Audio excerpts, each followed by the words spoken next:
গত বছর আমি পেটের যতগুলো ক্যান্সারের সার্জারি করেছি, এর মধ্যে স্টমাক সার্জারি আছে, কোলন সার্জারি আছে, রেকটাম সার্জারি আছে, এই যতগুলো করেছি সবগুলো আমি অপারেশন করেছি ল্যাপারোস্কোপি বা না কেটে ফুটো করার মাধ্যমে।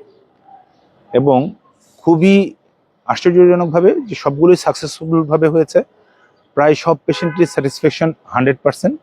এবং এই বছর এসে আমি অন্তত একজন বা দুজন পেশেন্টের কাছ থেকে শুনতে পাচ্ছি যে তারা বলছে যে স্যার ল্যাপারোস্কোপির অপারেশনের মাধ্যমে কোনো সমস্যা হয় কিনা, ক্যান্সার রয়ে যায় কিনা।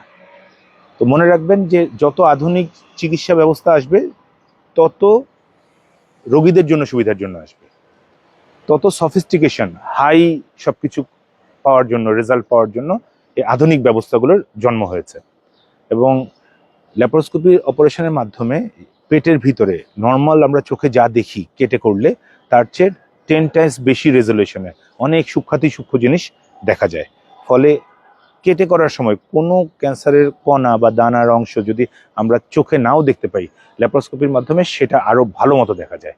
এবং যেসব জায়গায় আমরা হাত দিয়ে অনেক সময় রিচ করতে পারি না, স্পেস ছোট বলে, ল্যাপারোস্কোপির মাধ্যমে ওই জায়গায় আমরা যেহেতু আমরা কি ইউজ করি, ফরসেপ বা চিকন একটা যন্ত্র, এই যন্ত্রগুলোর মাধ্যমে ওই সব জায়গায় ভিতর পর্যন্ত টোটালি যাওয়া যায়।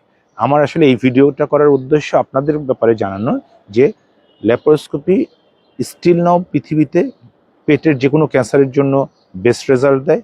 এবং এটার পরে কিন্তু অলরেডি রোবোটিক সার্জারি চলে আসছে।